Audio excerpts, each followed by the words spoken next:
everybody. Welcome to the Hallmarkies podcast. And we're really excited today to be here to be talking to Up films and just catching up. It's going to be super fun. And I am film critic Rachel Wagner, and Bree's here. Hey, everybody. How's it going? It's going. Yeah. We're in the thick of holiday season. Yes. Yeah, we have made it through Thanksgiving. Did you have a good Thanksgiving?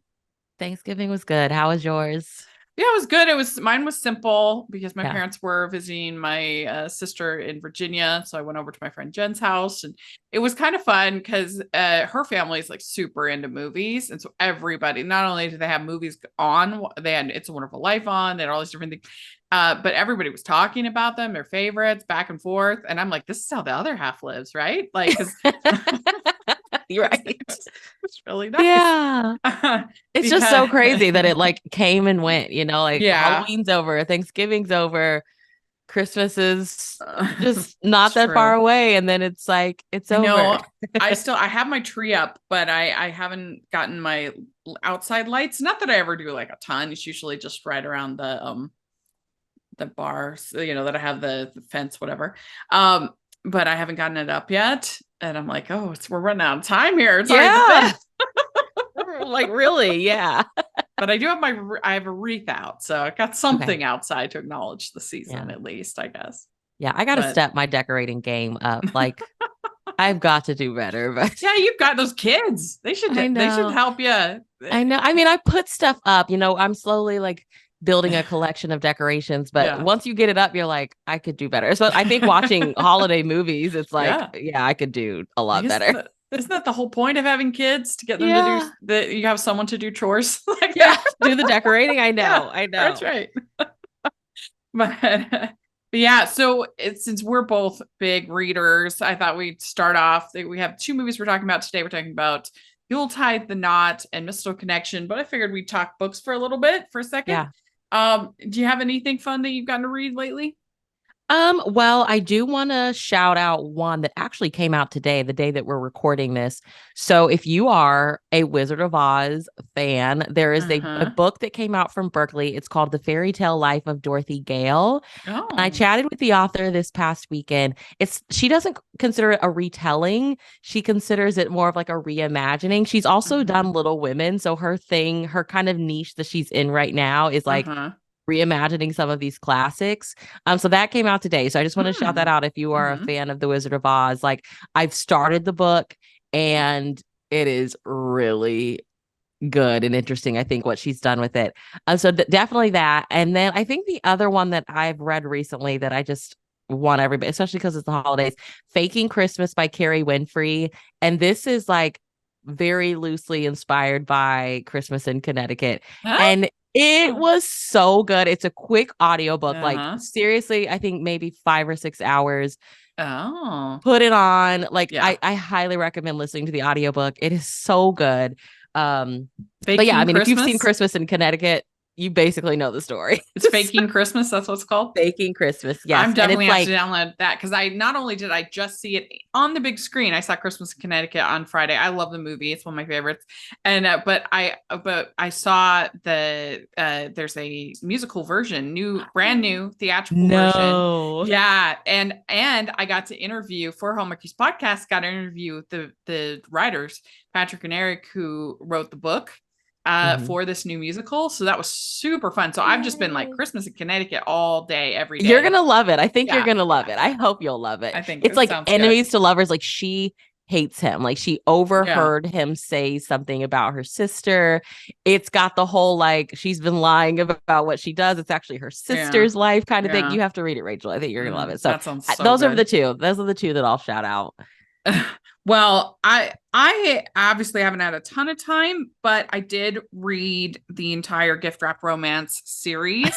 These are all they're more like novellas. They're little short, quick reads. I don't know what they would be on Audible, but real cute. That we had all 5 of the authors on for an episode of the podcast.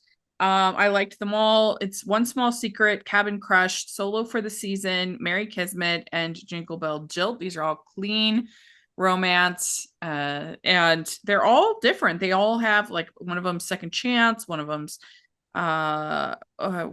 they have one of them's enemies to lovers. They all have just the different tropes, and so that makes it fun.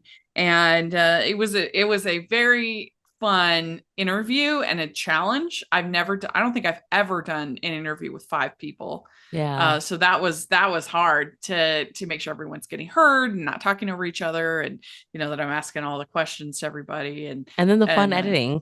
Yeah, fun. It was, but I'm really happy with how it turned out, and they were all great. And I hope to have them all. We had Esther on. You were on with Esther before. Yeah, she's great. She's one of the authors. She did the One Small Secret.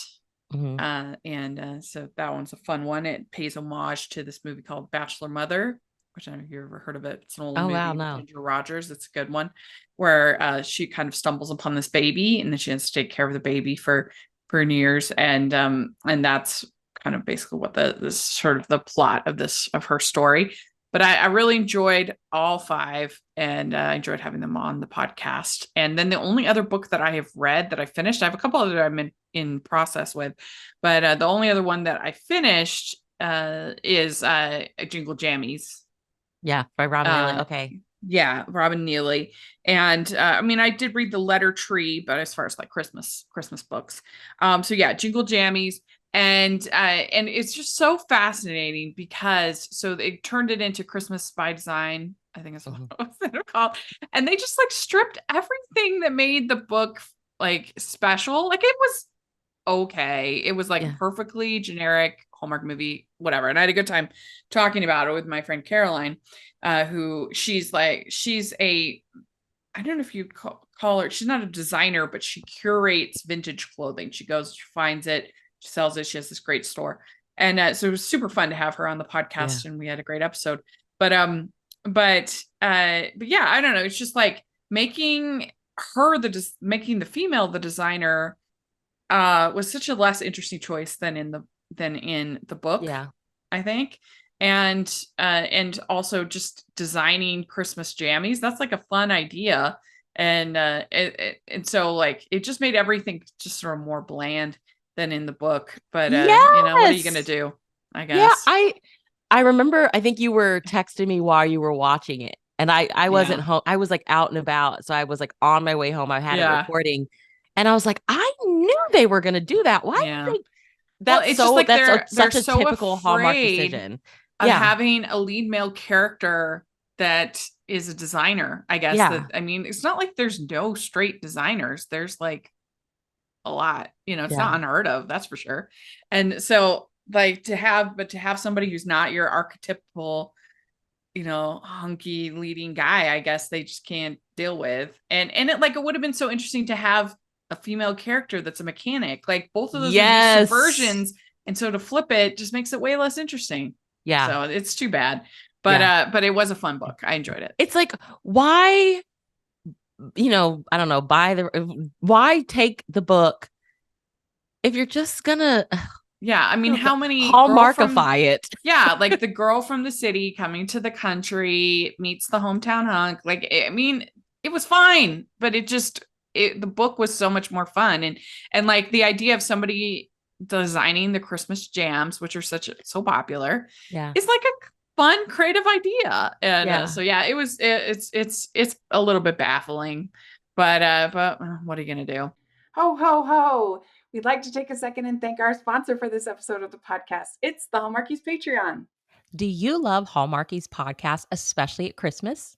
Do you enjoy the holiday previews, recaps, interviews, and bonus episodes?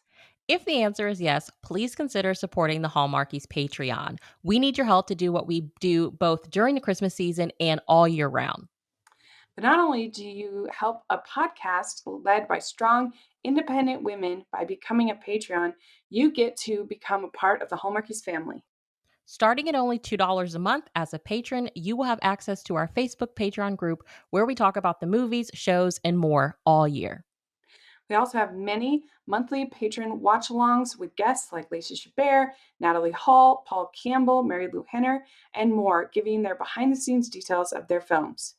As a patron, you also have the chance to provide input into the podcast and even join us at different tiers. So this Christmas season, spread some cheer to the Hallmarkies Patreon and become a member today. You won't regret it. Go to patreon.com/hallmarkies to learn more. That's patreon.com/hallmarkies. Well, we have 2 movies from UpTV that we're going to talk about today. And I liked one a bit better than the other, but neither of them were like total home runs. But it'll be fun to talk about them. So let's dive in. Let's talk about the Mistletoe Connection. And this is director David L. Strasser, writers Deanna Ippolito and Mary D. Jones, stars Jessica Sipos, Markian Tarasic, and it's Christmas and Kate runs a nostalgic gift store shop in the neighborhood that has just been slated for redevelopment. A chance encounter on the bus with Mark sets off sparks for them both. So overall, what do you think of this one? Oh man, I remember texting you like, yeah, what happened? I think this movie started off really strong for me. I loved the meet cute on the bus. I thought it was really cute. Like when we did the preview, we were really excited about like this meet cute with her dressed up as an elf. That was adorable. I loved the whole lost earring thing. And then him, like, I don't know what kind of website he was on that he was just kind of like, hey, if you lost an earring. I kind of wish that they would have leaned into that a little bit more. But then I was like, I feel like they did a movie like that. Maybe not. I don't think it was last year, but it was maybe like the year before. I can't remember. Mm-hmm. So I was like, maybe they didn't want to do it because they've already done something similar to that. Yeah. But then, so like it has this fairly strong beginning. And I think that maybe just like too much happened in the beginning. And then like the second half came and like the pacing just like really became weird for me. It just became really slow all of a sudden. Mm-hmm. I don't know. What about you? I completely agree. I think the best part of the movie by far was this meet cute on the bus at the beginning, and then it's kind of all downhill. It's not like a terrible movie, but it was just slow and boring, and I just did not care about saving the store. If you're gonna have a tried and true storyline, a trope like that, you need to make the writing better, you need to make the banter better, you need to make, like, I can handle a really tropey movie, but not like this. And it was a shame because I do like the two of them a lot, and I thought that they did have decent chemistry, and I liked the little side romance, the secondary romance. I thought was cute and well done, but I just did not care about all of this with this. Who cares where her store is? I don't care. You know, like, she can have a store anywhere, but I don't know. I mean, I really felt like I was like, are we having a You've Got Mail moment? Like, are they actually going to go through with the closing of her store? And then I was like, no. Yeah, of course not. No, of course not. And the thing with You've Got Mail is that, it closes pretty like quickly. I mean, and there's the sort of the back and forth and enough, like, and the banter, because it's Nora Ephron writing, is so good that you don't mind that it's the story we've seen, a million times. It's called The Perfumery Story. It's this play called Perfumery, and they've done it many, many, many times. So it's elevated by great performances and just incredible banter that it's so funny that you don't mind. And I get it, not everybody can be Nora Ephron, but it just was, this was one. So I've been working with UpTV. We've been doing previews and things. And for the ones that I like, they asked me to film a review. And this was one that I chose not to film the review because I just didn't love this one. So yeah. How do we in the future, for the writers out there, how do we fix it because I was the same. I was like, I don't care at this. I should care about saving the store, but I don't care. And I was like, I don't know why. Why don't I care? Yeah. How do we care? It's a good question. It's so hard. Why do some things work that seemingly seem exactly the same as other things? I think that they tried with like giving them like a date and giving them little like scenarios and stuff of situations, but there was too much like business talk, too much. So instead of like just establish that we both know that what they both want. So instead, like, give them maybe a couple of other situations, like maybe, I don't know, have maybe something else that they're working on. Like they had the Boxing Day, maybe lean into that a little bit more. Yeah. The And she Boxing was Day. always like supposedly like doing all these activities with the kids, but we never had scenes of her working with the kids. And I'm like, yeah. maybe if you would have done that, I'd be like, oh yeah, we have to save this store. Yeah. I mean, what do you think? What would you tell them?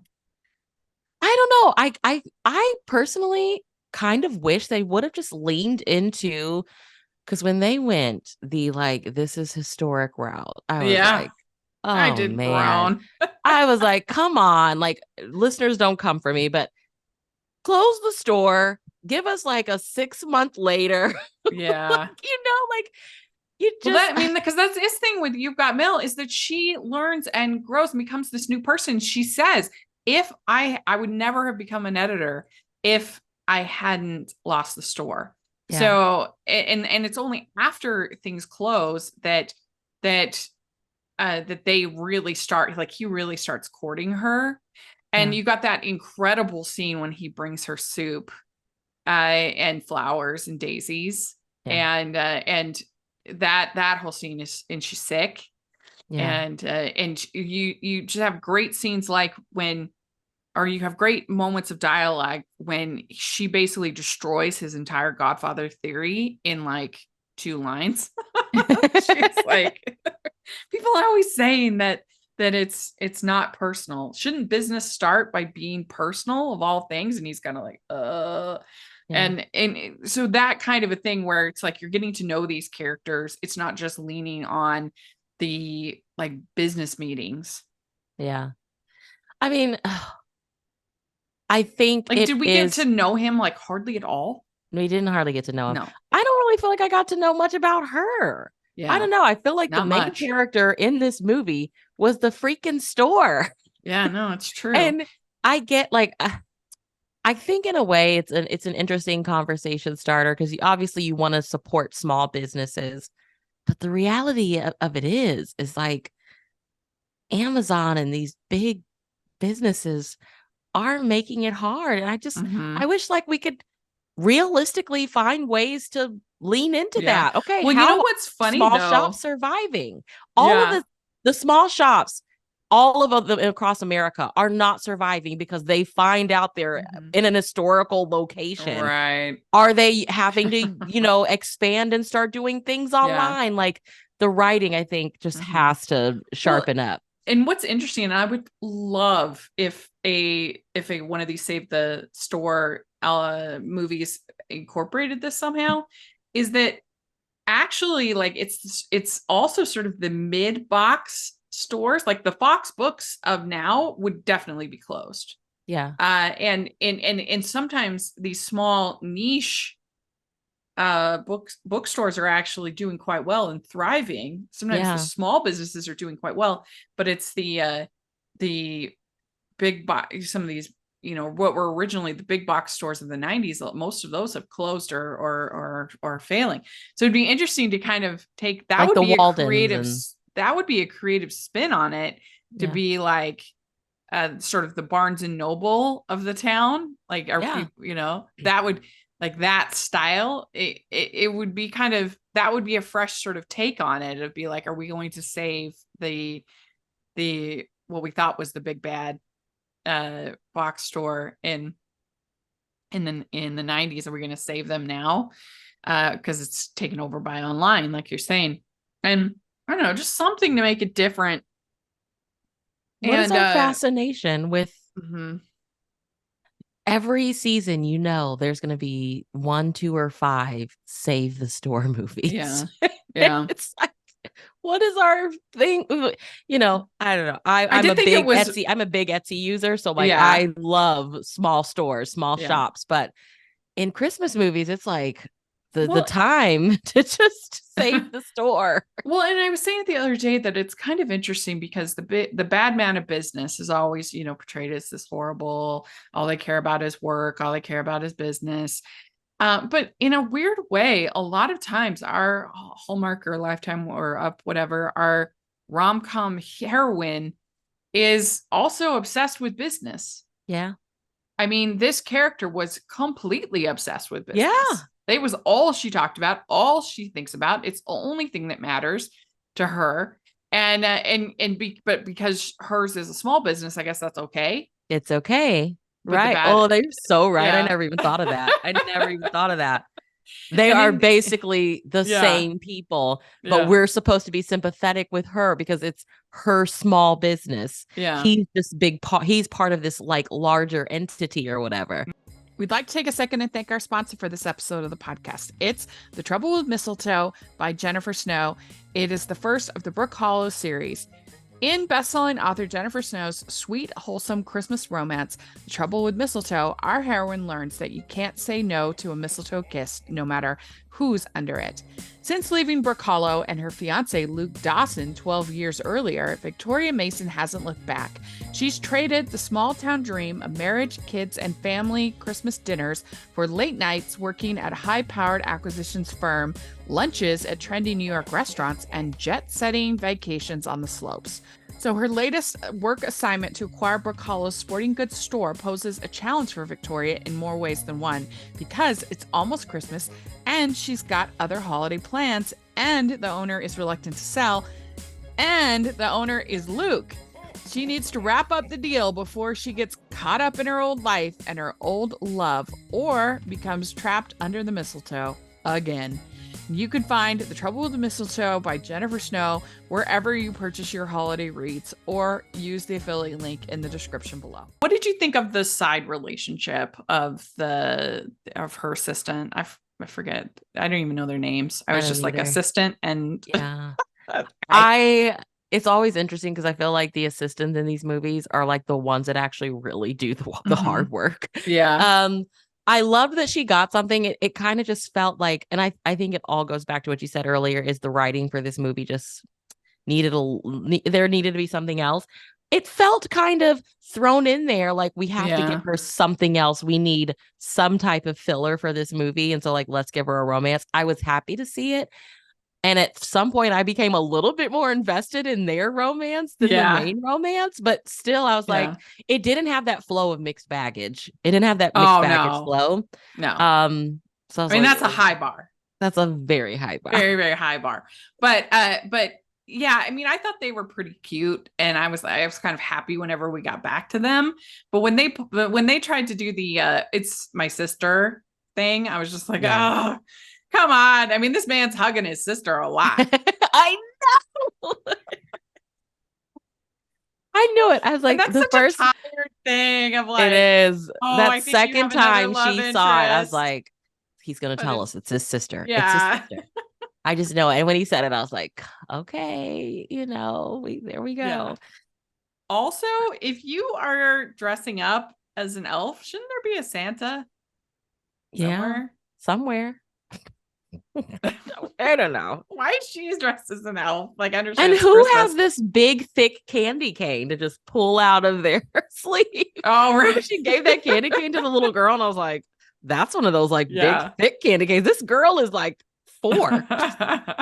Because it wasn't like at first when I saw the trailer, I thought it was going to be like Naughty and Nice. I don't know if you've seen that one with Hillary Burton, where she's actually working as an elf in the mall and stuff. Yeah. And so I thought, oh, she's gonna be working as an elf, but she was just like dressed that way. Yeah. Like, we never found out why. It wasn't just for like one party. It was like, and there was no Santa.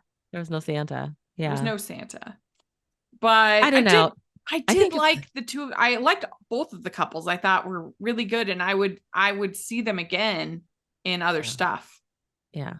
Same. But the male lead was gorgeous. The female lead was, I mean, the whole cast was gorgeous. So yeah. And when the guy changes so that the compliance for the store has to be on the 26th of December, I just rolled my eyes. There isn't a developer in the world, especially if it's like a little bit, sensitive, a little bit, whatever, that's going to be like, you have to be out after the day after Christmas. I mean, it's just, especially because it's like the biggest, some of the biggest shopping days of the year. Yeah. Going on there, and then they have to clean out. And I mean, it's just, it's ridiculous. Nobody Contractors would do that. all over the world are rolling their eyes. Like, we're not doing that on the 26th. Way. She does sign over her part of the store or whatever, and she tells her dad this, and he says, "Don't let the shop stand in your way." And then she goes to give him a present and ends up just leaving it there. She's mad at him about it, and he opens the present, and it's the model. It's a little model of the bus they met on, which was cute. That was cute. Yeah. Yeah, those little details made the movie for sure. Yeah. And then he, of course, comes up with this new strategy if they're gonna like build around. It reminded me of that The Story of Us. Did you ever watch that one? Yeah. Yeah, that they're going to build on top of the bookstore is the final solution. I'm like, I'm not sure that's the way that I'm not sure if that's the way historic buildings work, but whatever. Who cares? Whatever. It doesn't matter. There's a loophole. Yeah. It's just a job. It's just work. Yeah. You know? Yeah. And so then so then we get the whole scene with the assistant and the guy, and he says, "Oh, that was my sister." And then Markin shows up, and the building is historical, and they're going to work around the building, and then he pulls out that mistletoe, and he's like, "Here we go." Oh my gosh! Now that I think about it, he shows up with his boss and his friend from work, and I'm like, how did the boss not know that this was the building that like his mentor worked in, or whatever the loophole was? I'm like, how did he not know?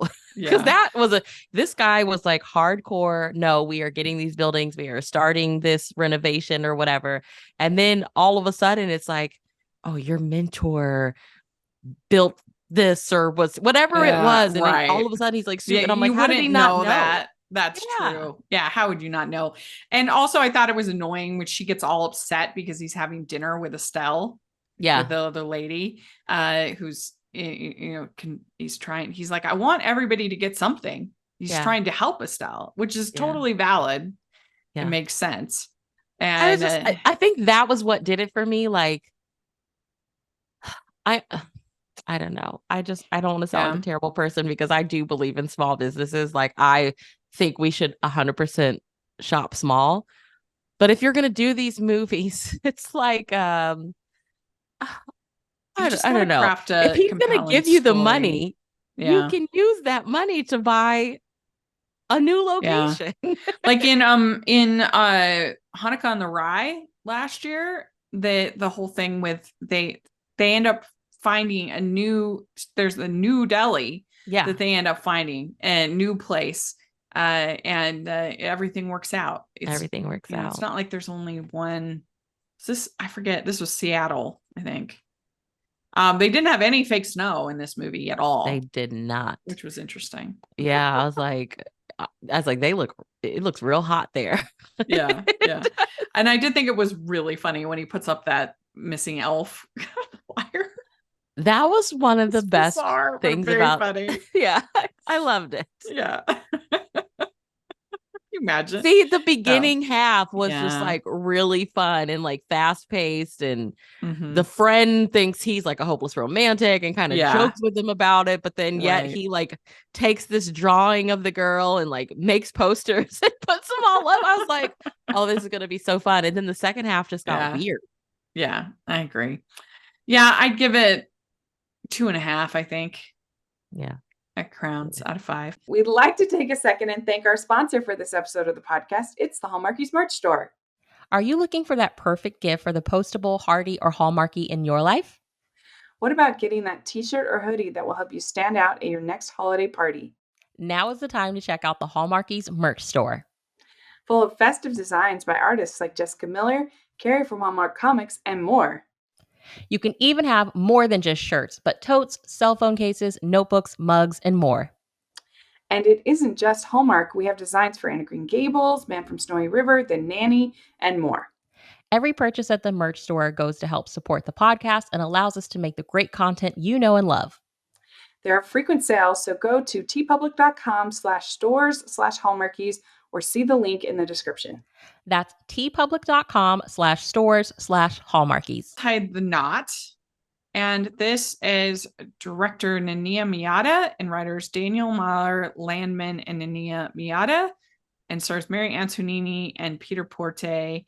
And it's small town wedding planner Rachel is planning her biggest Christmas wedding for an influencer couple, is thrown a surprise when the bride's manager turns out to be Logan, her first love and high school sweetheart, her one that got away. For this one, for me, I actually enjoyed it. I thought so. You liked this one better. This is the one you liked more. Okay, definitely. Yeah, this one I liked better. I thought that I don't think the drama worked. I did not like those moments, but I thought there was enough like cute moments as far as the two of them planning this wedding that's not theirs. Like, and I enjoyed them going to like the florist and going to and Melissa Peterman I thought was funny as in the bridal salon.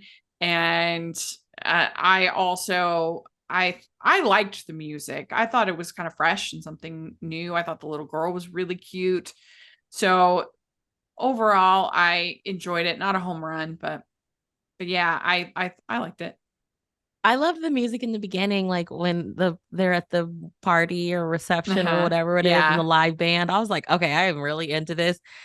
And then like just singing just kept happening. And it's like, I don't know if I'm into this. I'm sorry.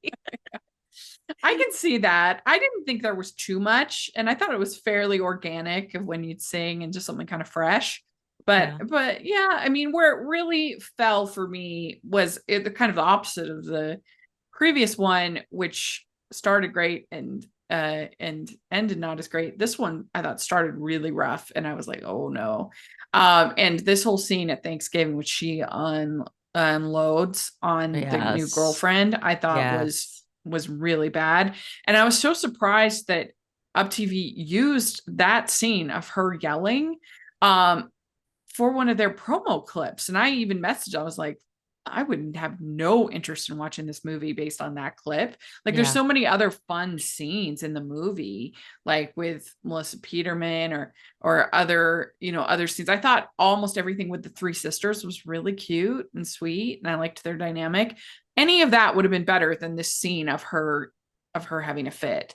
And I was just so surprised that they used that as their clip for their promo.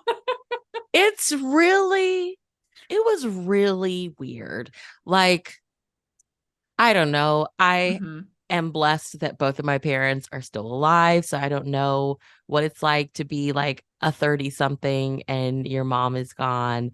And I just wish, if you're going to give us a grown woman having a fit about her dad having a new girlfriend and the new girlfriend's at Thanksgiving. Yeah. I need some more context, because I'm looking at her like, you are a grown woman and being a brat at Thanksgiving in front of everybody. And it didn't land like I think that they probably wanted it to land. I was like, this is a cringy moment. Yeah. And I feel like, at least for me, like I avoid conflict at all costs. And so I would never say anything like that. And I think that we'd have to have established that she was a character that's like really brassy or really like always, sort of strong in her opinions or whatever. But she just seemed kind of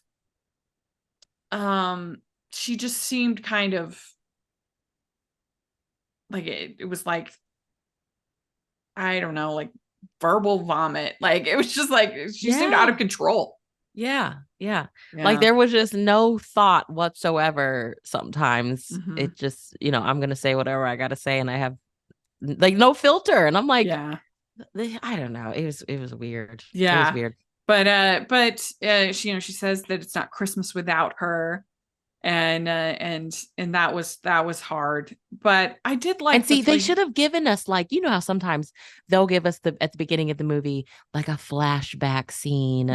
Just show us, like, give us that visual so we have that context of like what their relationship with their mom was like. I guess because we never saw that. I don't remember really seeing any photos of like them and their mom. I think maybe I did. I did towards the end, but I was just like, Or make her kind of like sarcastic, maybe make her a New Yorker, make her kind of like, you know what I mean? The cliche of that kind of thing. So that it's like, okay, she's just sort of a tough talker to everybody. She's just kind of a like, but that wasn't the case with this character. And so yeah, that was a total miss. But once it gets started with the influencer coming in, and that character could have been really annoying, but I thought she was fine. She comes in, and then that kind of made some comedy because she'd like refer to her yeah, husband and he just was on the phone the whole time. Like, yeah, that was fun. And like I he's said, an accessory. yeah. And then when Peter Porte comes in, and there was He's some sort of back and gorgeous. forth between them that was cute, and he comes into the bakery, and so we find out that he was actually there at her mom's funeral. He did come back. That he came back. And I liked the line when he says that coming back, that what does he say, that that coming back without you would just be too painful. That's what kept him kind of away, which was like a pretty swoon-worthy line. And Peter Porte is just so great. He's so charismatic. He's so attractive. He's gorgeous. Yeah. They were gorgeous to look at together. Yeah, they were. I was all in. Yeah. And I love the second chance aspect of it. I love that whole one that got away. And, they had a very real moment towards the end where it was just like, I didn't want to be the one to stop you kind of thing. So, it's like, it's one of those, I pushed you away on purpose type deals. Like, that was a really amazing moment, I think. Well, I loved in the bridal salon when they don't just do her makeover, they put him in like all these different suits, Christmas suits. Usually you don't see that with the guy. And then they get him in that tux at the end. You're just like, whoa. Yeah, gorgeous. Yeah, hello. And so the first song that we really get, it's called Love Will Lead Us When It's Christmas. And I thought particularly the little girl singing was really cute. Yeah, she was so adorable. And then she finds out, so the influencer's not going to be able to till the day before the wedding. And so they have to do that because you have to have a reason for her to try on the wedding dress if the influencer's there. And she also, the influencer notices that she really likes a particular veil. And the influencer's like, I don't like that veil, but you see it later on. And I liked Melissa Peterman. She says, I'm going to turn the thermostat down. It's getting a little warm in here. Yeah. And you also got a moment in the bridal salon when she kind of like trips and he catches her, like classic in these movies. Classic. I was like, oh, the classic TV fall. Loved it. Yeah. So then they're like decorating the tree. And so they have this tree like completely decorated, and they're still putting on lights. Nobody puts on lights after all the decorations. Right. You always put on lights first. You don't put them on last. And we get this scene with him like playing the guitar, and there's like a meteor shower. Yeah. There's a lot going on. We've had a lot of like Northern Lights this season in these Christmas movies. And he says, I couldn't imagine being here and not with you. That was the swoon-worthy line. Yeah. Yeah. And we find out he was at the funeral. And then she goes to talk to her sister, and she's like, I don't know what to do. And they're like, you're upset. You have feelings for him. And I do have feelings for him. And so that was kind of fun. This movie was, they spent on Christmas decor. There was Christmas everywhere. And I was just because she was an event planner or whatever. But they really did. Whoever they got to be the props person and set up Christmas did a very good job. Scene where the girlfriend says that she doesn't want to hurt her memory of her mom. And then we get this rehearsal dinner, and we get another scene with her getting really upset about this because she's like, you're using this tree lighting, which was supposed to be a surprise for clicks and things. But I don't think that the influencer had really shown that. Yeah, no. I don't think so. No, that she was going to, it seemed like this was just a nice gesture. So yeah, that was unfortunate. So we get this conversation between her dad and her. Life is short, and I wasn't going to let years go by. doing the traditions. I thought I thought I would finally have to say goodbye. So that's kind of her reason. Yeah.